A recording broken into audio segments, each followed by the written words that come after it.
అందరికీ నమస్కారం.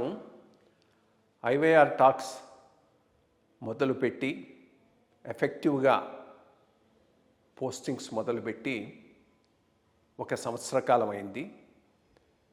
ఈ సంవత్సర కాలంలో సబ్స్క్రైబర్స్ బేసు 3,000 నుంచి 33,000 దాకా పెరిగింది.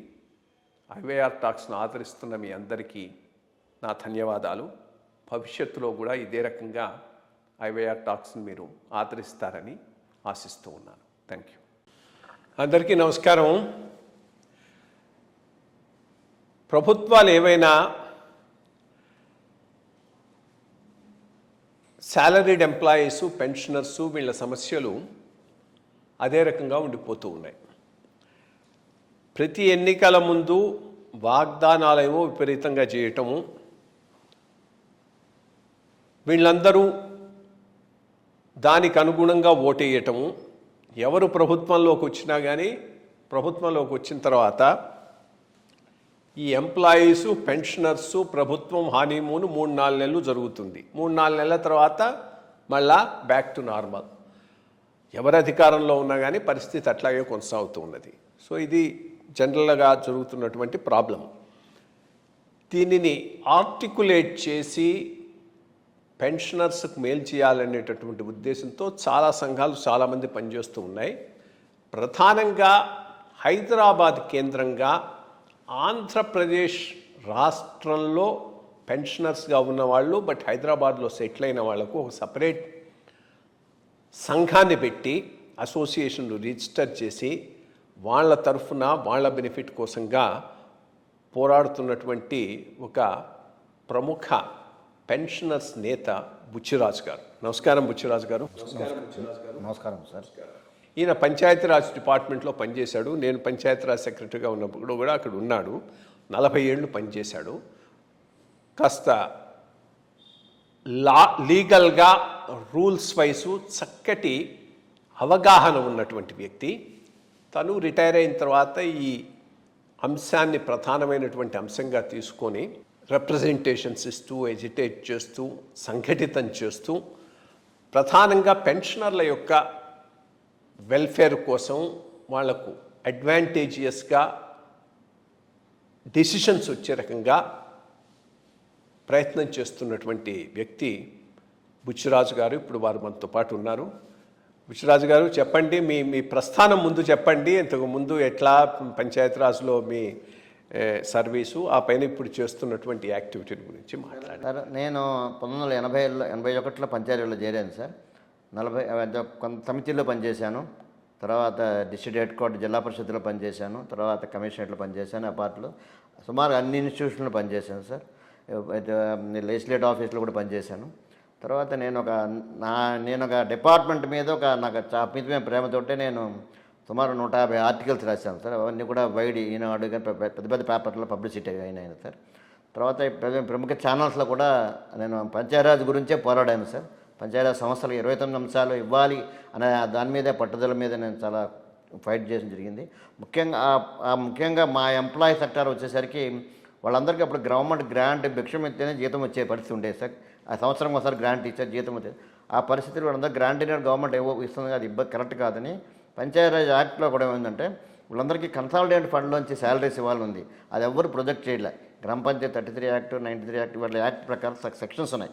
ఈ సెక్షన్స్ ప్రకారం కన్సాలిడేట్ ఫండ్లోంచి ఇవ్వాలని అది ఎవరు పట్టించుకోవడం వల్ల 2002లో 2001లో మేము తమరు ప్రిన్సిపల్ సెక్రటరీగా ఉన్నప్పుడు మేము రిప్రజెంట్ చేసాము సార్. ఇది అందరికీ ఈరోజు గవర్నమెంట్ ఎంప్లాయీస్ అందరికీ కన్సాలిడేట్ ఫండ్లో అందరికీ శాలరీస్ ఇస్తున్నారు. అదేవిధంగా పంచాయతీరాజ్ కూడా పంచాయతీరాజ్ చట్టం చెప్తుంది కన్సాలిడేట్ ఫండ్ ఇవ్వాలని మేము ఆ రోజు బాగా కొంచెం గట్టిగా మిమ్మల్ని రిక్వెస్ట్ చేయడం వలన, ప్రభుత్వాన్ని రిక్వెస్ట్ చేయడం వలన ఆ రోజు కన్సాలిడేట్ 010 ఇచ్చారు. ఆ 010 ఇవ్వడం వలన వీళ్ళందరూ కూడా ఆటోమేటిక్గా రిటైర్ అయిన తర్వాత పెన్షన్కి ఏజీ ద్వారా పెన్షన్ పొందడానికి ఎలిజిబిలిటీ వచ్చింది. సుమారుగా పంచాయతీరాజ్లోనే సుమారు 1,00,000 మంది బెనిఫిట్ పొందారు సార్ ఆ రోజుల్లో ఈ జీతాల వల్ల.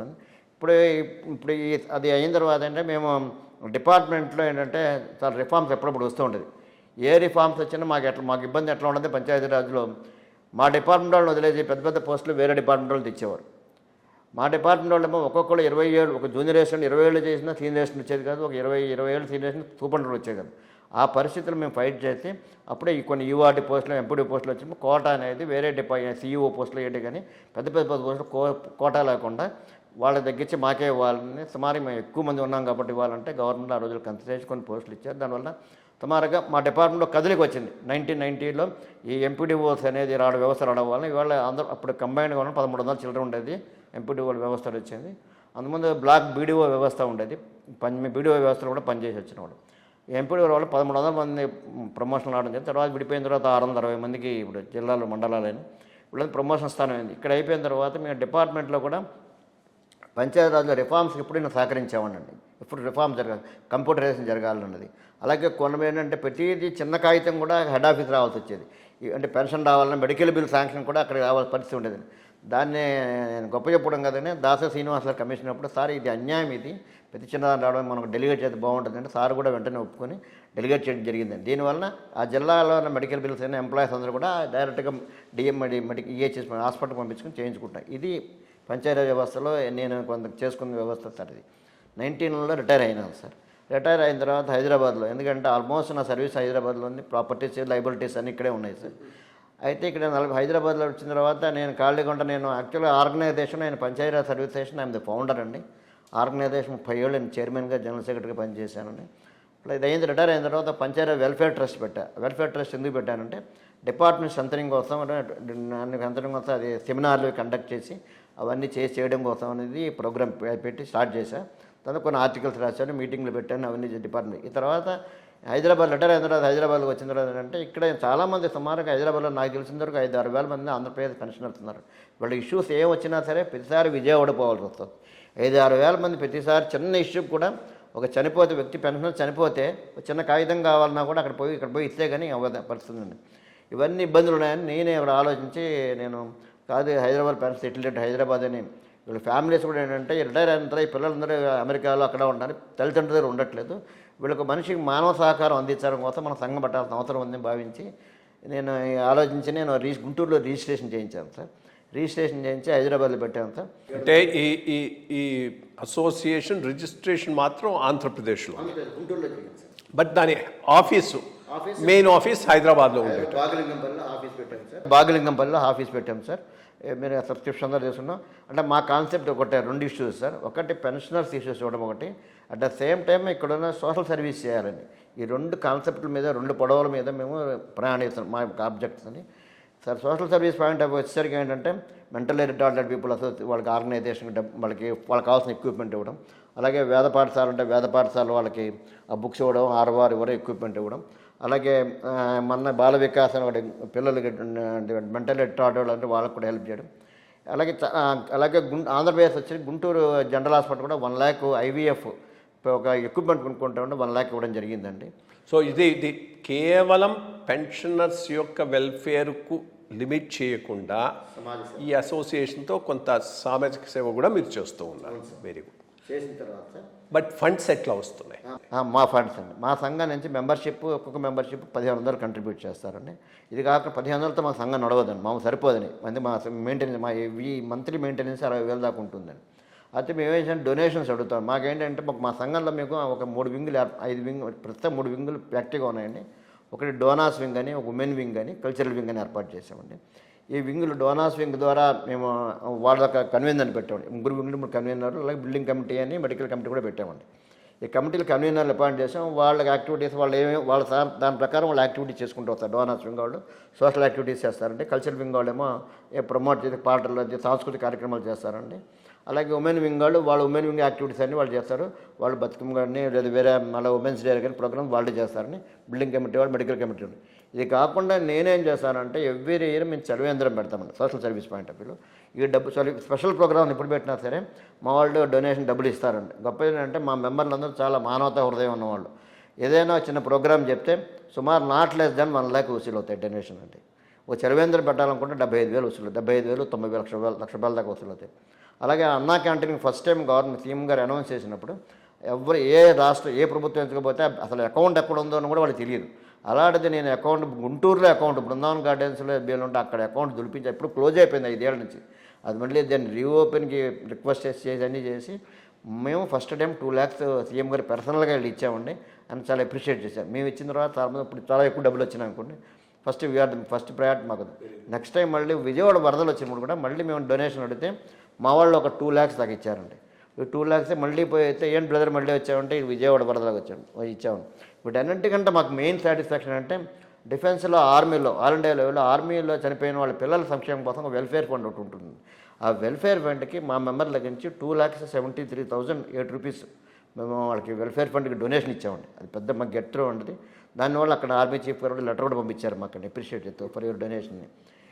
ఇది ఒక సోషల్ సర్వీస్. మా వాళ్ళకి ఇప్పుడు ఏం చెప్తున్నామంటే అంటే కాన్సెప్ట్ ఏం చెప్తానంటే మన సర్వీస్లో ఏం చేసినా ఎవరికి హెల్ప్ చేసి ఉండొచ్చు, చేసి ఉండకపోవచ్చు, కానీ ఇట్లా పెట్టుకోవడం వల్ల మనం హెల్ప్ చేయడం వల్ల మనం భగవంతుడు పోయినప్పుడు మనకంటూ ఒక చెప్పుకోవడానికి ఒక కార్డు అని ఉండాలి అనే ఉద్దేశంతో ప్రమోట్ చేయాలి. జనరల్ మా సభ్యులు అంటే అదృష్టం కలిసి నా సభ్యులందరూ కూడా కోఆపరేట్ చేస్తున్నారు. వాళ్ళందరికీ నేను కృతజ్ఞతలు ఉంటాను, ధన్యవాదాలు చెప్పాల్సి వస్తుంది.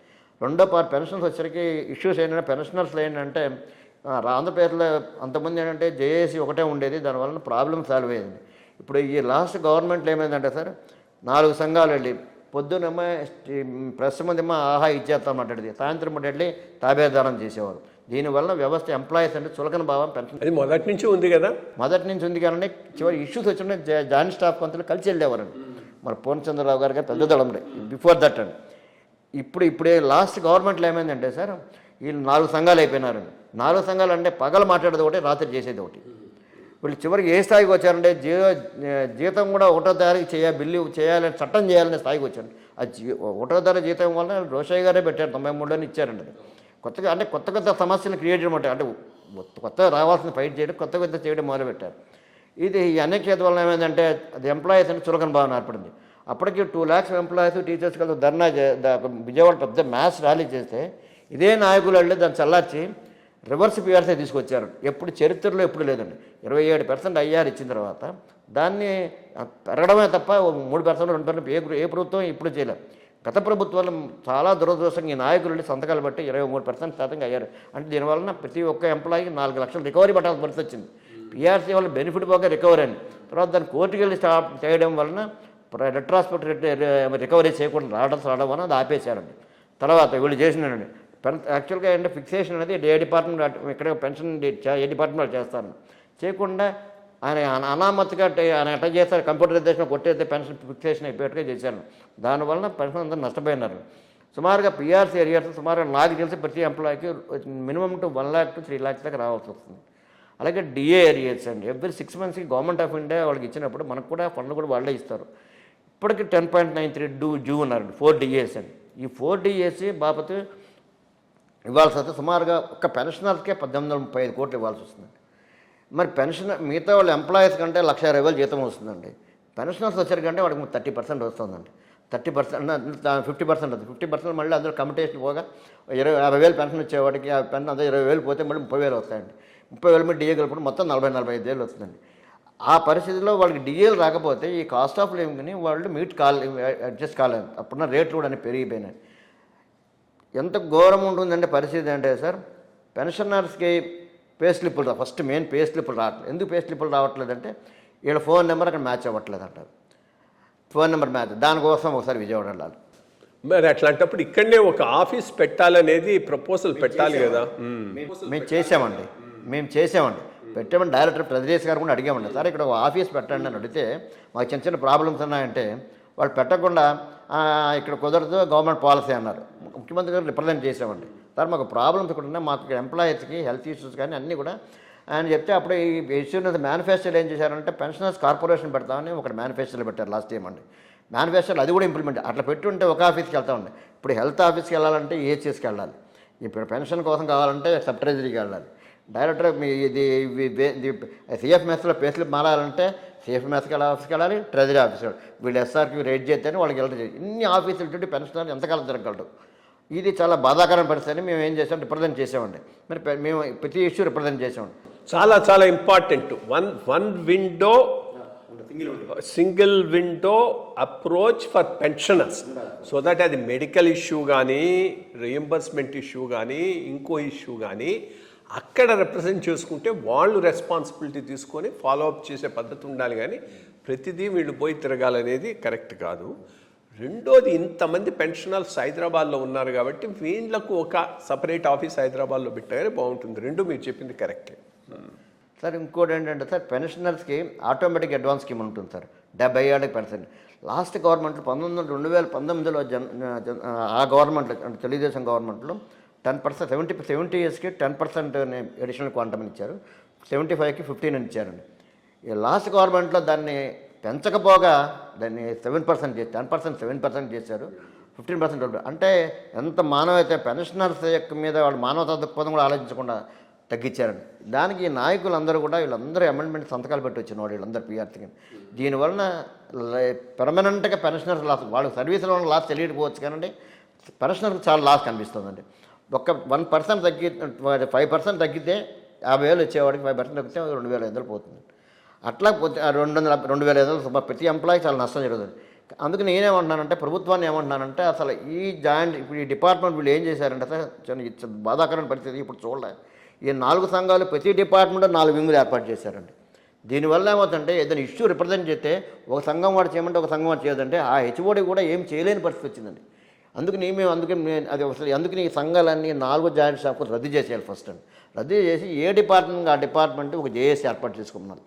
దాన్ని ఆ హెచ్ఓడి రికగ్నైజ్ చేయాలి. హెచ్ఓడి రికగ్నైజ్ చేసి సెక్రటరీ పిలిస్తే వాళ్ళనే గవర్నమెంట్ టాక్స్లు పిలిస్తే అప్పుడు ఏమవుతుందంటే సార్ 80% డిపార్ట్మెంట్ ప్రాబ్లమ్స్ ఈ జేఏసీ లెవెల్లో హెచ్ఓడి లెవెల్ సెక్రటరీలో ఏ డిపార్ట్మెంట్ సాల్వ్ అవుతాయి. ఓ 20% ఇష్యూసే గవర్నమెంట్లోకి వెళ్తాయి అని నేను ఆర్టికల్ కూడా రాయడం జరిగింది, ప్రభుత్వానికి రిప్రజెంట్ చేయడం జరిగిందండి. ఇదొక పార్ట్ అండి. రెండోది అంటే పెన్షనర్స్ని ఎంప్లాయీస్ అనే దానికి అసలు వాళ్ళ పెన్షనర్స్ అనేది మానవతా కోణంలో చూడాల్సిన అవసరం ఉంటుంది. ఎందుకంటే ఒక పెన్షనర్ చనిపోతే అది ఆ పెన్షన్కి ఎంత డబ్బులు రావాలో కూడా తెలియదండి. అందుకే మనం ఏం చేసాం రిప్రజెంట్ ఏం చేసామంటే మీరు పెన్షన్ ఎరియర్స్ ఏమి ఇవ్వట్లేదు, మీరు బాగానే డబ్బులు లేవన్నారు బాగానే, మాకు ఎంత రావాలో మా పెన్షన్ పే స్లిప్లో మెన్షన్ చేయండి. కనీసం ఆ పెన్షన్ చనిపోతే అతను వైఫ్కి కనీసం ఈ డబ్బులు రావాలని భార్యకి తెలుస్తుందండి.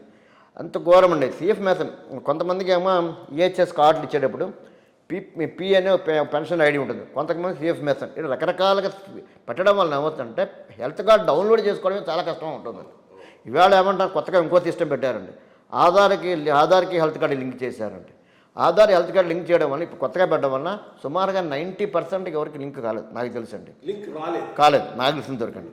ఇప్పుడు నేను హైదరాబాద్లో మా మెంబర్లందరికీ 800 ఉంటే సుమారుగా నేనే అతి కష్టం మీద 100 మందికి లింక్ చేయించాను. ఇట్లాగే 3,60,000 మంది పెన్షనర్స్ ఉన్నారంటే వీళ్ళందరికీ ఎప్పుడు చేయాలండి government STO office health card ఎంత దారుణమైన పరిస్థితి అంటే వాళ్ళకి హెల్త్ ఈహెచ్ఎస్ వాళ్ళు హెల్త్ కార్డులు డీటెయిల్ పంపించి మీకు ఎంత ట్రెజరీస్ ద్వారా డిస్ట్రిబ్యూట్ చేయమంటే ఏ ట్రెజరీ వాడు కుప్పల్లో అలా మూల పడేసారు తప్ప డిస్ట్రిబ్యూట్ చేయలేదండి. హెల్త్ కార్డులు డిస్ట్రిబ్యూట్ చేయలేదు కనీసం, ఎందుకంటే మా పని కాదని వాళ్ళు చేయలేదండి. ఇంత దారుణమైన పరిస్థితి అండి. ఏదైనా రిప్రజెంట్ చేస్తే వీళ్ళందరూ పై ఆఫీసులో కూడా కోపాలు వస్తున్నాయి కొన్ని. అంటే ఏమంటారంటే డైరెక్టర్ రిప్రజెంట్ చేస్తే మాకు వర్క్ లోడ్ పెరుగుతుంది అది అంటారు. సార్ ఇప్పుడు సిఎఫ్ఎంఎస్కి ఈ ట్రెజరీస్ డిపార్ట్మెంట్కి సింక్రనైజ్ లేదు, వాళ్ళిద్దరికి కోఆర్డినేషన్ లేదండి, చాలా ప్రాబ్లం ఉందండి. ఏదైనా ఇప్పుడు నాదే చిన్న ఎగ్జాంపుల్ చెప్తాను సార్. మా మిస్సెస్ డేట్ ఆఫ్ బర్త్ మార్చుకోవడానికి అక్కడికి వెళ్తే నేను అతి కష్టం మీద పీపీఓలో ఉండాలి. గతంలో ఏజీ ఆఫీస్లో కూడా కొన్ని తప్పులు చేస్తున్నారు సార్. ఫ్యామిలీ పెన్షన్ పేరు రాస్తున్నారు, family pension date of birth వేయట్లే. డేట్ ఆఫ్ బర్త్ వేయకపోతే ఏమవుతుందంటే ఆ పెన్షనర్ 70 ఏళ్ళకి చనిపోయాడు అనుకోండి, అతని వైఫ్ కూడా 70 ఏళ్ళే అనుకోండి సార్. పెన్షన్ 75 ఏళ్ళు చనిపోయిన వైఫ్కి 74 అనుకోండి. 75 రాగానే ఆటోమేటిక్గా వాడికి ఆటోమేటిక్ స్కీమ్ వచ్చే విధానం లేదండి. అసలు అది ఎంటర్ చేయడం డేట్ ఆఫ్ బర్త్ ఎంటర్ చేయకపోతే అసలు అడిక్వేట్ పెన్షన్ ఆవిడకి వస్తుందా రాదా అని కూడా ఆవిడకి తెలియదు. ఇంత దారుణమైన వ్యవస్థ ఉంది. అందుకేంటంటే ఇవన్నీ అసలు పెన్షనర్స్కైనా ఒక డైరెక్టర్ సపరేట్ చేయాలండి. Absolutely correct. There should be a separate directorate pensions. Yes, you are right. అది మేనిఫెస్టోలో కూడా ప్రామిస్ చేశారండి. మేనిఫెస్టోలో కూడా గవర్నమెంట్ ముఖ్యమంత్రి కూడా అనౌన్స్ చేశారు. అందుకంటే మీరు పెన్షనర్స్ని ఎంప్లాయీస్ని కలపద్దు దయచేసి. మెయిన్ ఈ హెల్త్ పెన్షనర్స్ ఇప్పుడు వచ్చిన సమస్యలు అంటే అన్ని హెల్త్ ఇష్యూస్ వస్తున్నాయి సార్. హైదరాబాద్లో ఓన్లీ 32 హాస్పిటల్లోనే మన హెల్త్ కార్డులు పనిచేస్తాయండి. హెల్త్ కార్డులో ఆ హాస్పిటల్లో కూడా కొన్ని సెక్టార్సే పనిచేస్తాయి. అందుకే మేమంటున్నానంటే మీరు మాకు హాస్పిటల్ రికగ్నైజ్ చేయబోద్దు. ఎందుకంటే అది కూడా ఇంకోటి ఏం చేశారంటే అంతకుముందు క్లాజు ఓన్లీ 32 హాస్పిటల్ ట్రీట్మెంట్ చేసుకుంటే మెడికల్ రీయింబర్స్మెంట్ ఇచ్చేవారని ఎవరు.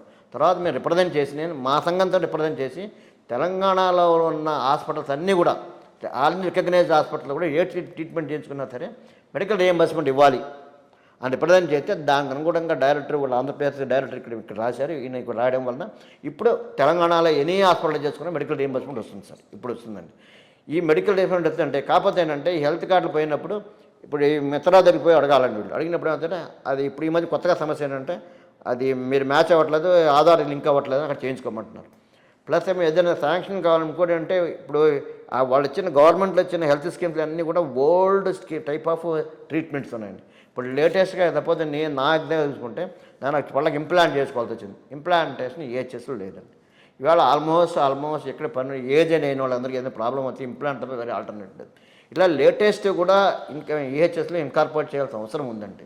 ఇది చేయకపోవడం వల్ల ఏమవుతుందంటే ఆ పెన్షన్ ఒక్కొక్కడు ఒక ట్రీట్మెంట్ చేయించుకుంటే నేను 90,000 పే చేయాల్సి వచ్చింది. ఓకే 2 పళ్ళకండి. అలా ఎంతమంది చేయించుకుంటారు? అందుకేనంటే మేము ఇన్సూరెన్స్ కార్డు మీరు 5 lakhs ఇన్సూరెన్స్ కార్డు ఇచ్చేయండి. డైరెక్ట్ ఇన్సూరెన్స్ కార్డు హాస్పిటల్ తీసుకుంటాడు, ఆ కార్డు తీసుకుంటాడు, తర్వాత వాళ్ళు ఇన్సూరెన్స్ కంపెనీ వాళ్ళు చేసుకుంటారు. గవర్నమెంట్ ఈ మధ్య రీసెంట్గా కూడా అందరికీ పేదలకు ఏదో 5 కోట్ల రూపాయల దాకా ఇస్తామని పెట్టారు. అదే స్కీమ్ అదే పెట్టినప్పుడే మాది కూడా అనౌన్స్ చేసేస్తే 5 lakhs మీకు ఇన్సూరెన్స్ అనౌన్స్ చేస్తుంటే పెన్షనర్స్ బాగుంటారండి. ఎందుకంటే పెన్షనర్స్ లైఫ్ స్పాన్ అనేది మహా అయితే 5 ఏళ్ళు 10 ఏళ్ళు అంతకంటే ఎక్కువ 10 ఏళ్ళు సడన్గా ఏమవుతుందో కూడా తెలియనప్పుడు వాళ్ళ ఫ్యామిలీ అగమగోచరంగా ఉండకూడదండి. మెయిన్ అంటే ఫ్యామిలీ మెంబర్స్కి ఇంత తెలియాలండి. ఫామ్స్ ఉన్నాయి సార్, ఒక పెన్షన్ ఫామ్స్ చనిపోయిన తర్వాత ఏ ఫామ్స్ ఇవ్వాలని కూడా వాళ్ళకి తెలియదు. అది ఇవ్వాలంటే విజయవాడ పోయి ఇచ్చి రావాలండి. అలాగే శ్రీకాకుళంలో వాడు కూడా మళ్ళీ కన్సర్న్ ట్రెజరీ కనుక వాళ్ళ పెన్షన్ కనుక విజయవాడలో రిటైర్ అయ్యి శ్రీకాకుళం ఉన్నా సరే మళ్ళీ వాడు విజయవాడ వచ్చి కాగితాలు ఇవ్వాలి. ఇట్లా కాకుండా మెడికల్ రీయింబర్స్మెంట్ ఇవ్వాలంటే వాడు రిటైర్ అయిన ఆఫీస్లో ఇవ్వాలండి. ఇవన్నీ చాలా సమస్యలు ఉన్నాయి. అందుకంటే ఒక డైరెక్టరేట్ ఫస్ట్ ప్రయారిటీ ఒక డైరెక్టరేట్ ఒక చోట పెట్టేస్తారు. హెల్త్ సంబంధించి ఈ ట్రెజరీ సంబంధించి సిఎఫ్ఎస్ ఒక డైరెక్టరేట్ పెడితే హైదరాబాద్లో కూడా బ్రాంచ్ పెడితే ఇది పెన్షన్స్ ఉపయోగపడుతుంది సార్. దీనివల్ల ఫ్యామిలీస్ సఫర్ కాకుండా ఉంటాయండి. ఇది ప్రభుత్వాన్ని మేము డిమాండ్ చేశాం. ఇంకో సెకండ్ పార్ట్ ఏంటంటే సార్ గవర్నమెంట్ మాకు డిఏఎస్ వరకు లెక్కేసుకుంటే సుమారు 4 డిఏలు వస్తే 1835 కోట్లు ఇవ్వాల్సి వస్తుంది సుమారుగా. ముందు మాకు ఇచ్చేయండి సార్. మీరు ఎంప్లాయీస్ ఒక 1 లక్ష రూపాయలు జీతం ఉంటున్నాయి. పెన్షనర్స్కి 20,000 30,000 40,000 50,000 60,000 ఉంటాయి. కాబట్టి ముందు 1835 కోట్లు గవర్నమెంట్ అనుకుంటే ఈ పెన్షనర్స్ ఫస్ట్ ప్రయారిటీగా ఈ 1835 కోట్లు ఇచ్చేస్తే ఫస్ట్ ప్రాబ్లం ఉండదండి. తర్వాత ఎందుకంటే పాపం వాళ్ళు ఫైనాన్స్ చాలా లాస్ అవుతున్నారు. ఇంకోటి అంటే మీ అసలు గవర్నమెంట్ ఇంతకంటే దారుణం పెడుతుంటే ఎదురుకు అంత్యక్రియలు మనిషి చనిపోతే పెన్షనర్స్కి 1 month పెన్షన్ ఇచ్చేవారండి. 1 month పెన్షన్ వస్తున్నా అంత్యక్రియల నిమిత్తం ఇచ్చేవారండి. అది గత ప్రభుత్వంలో దాన్ని 15 రోజులు చేశారండి. చివరికి అది కూడా ఆ బిల్లులు కూడా ఇప్పుడు రావట్లేదండి. ఎంప్లాయీస్ దాచుకున్న డబ్బులు పిఎఫ్ దాచుకున్న డబ్బులు జీపీఎఫ్ డబ్బులు ఈ ఏపీజీఎల్ఐ డబ్బులు అవన్నీ రాకుండా సుమారు ఈవేళ అక్యుములేట్ 31,000 కోట్లు అక్యుములేట్ అయిపోయిందండి. ఎప్పటికి ఇస్తారండి జనాల్లో కూడా? అది అందుకని ఏంటంటే మీరు సర్వీస్ ఉన్న వాళ్ళకి పక్కన పెట్టండి, సర్వీస్ ఉన్న వాళ్ళని పెన్షన్ కలపద్దు. దయచేసి ప్రభుత్వాన్ని ఏమంటే మీరు సపరేట్ చేయండి. ఫస్ట్ ప్రయారిటీ కన్సిడరేషన్ చేయండి. వీళ్ళు తిరగలేరు, అక్కడ చాలా ఇబ్బందులు ఉన్నాయి. ఇంత డబ్బులు గవర్నమెంట్ ఏమేమంటే కనీసం గవర్నమెంట్ 31,000 ఒక్కసారి అట్ టైం ఇవ్వలేకపోయినా తెలంగాణ గవర్నమెంట్లు ఇచ్చినట్టుగా 17 ఇన్స్టాల్మెంట్లు 18 ఇన్స్టాల్మెంట్లను మీకు ఇస్తామని చెప్పి ఇచ్చి మాట్లాడి కొంచెం స్టార్ట్ చేసి ఇస్తే బాగుంటుంది.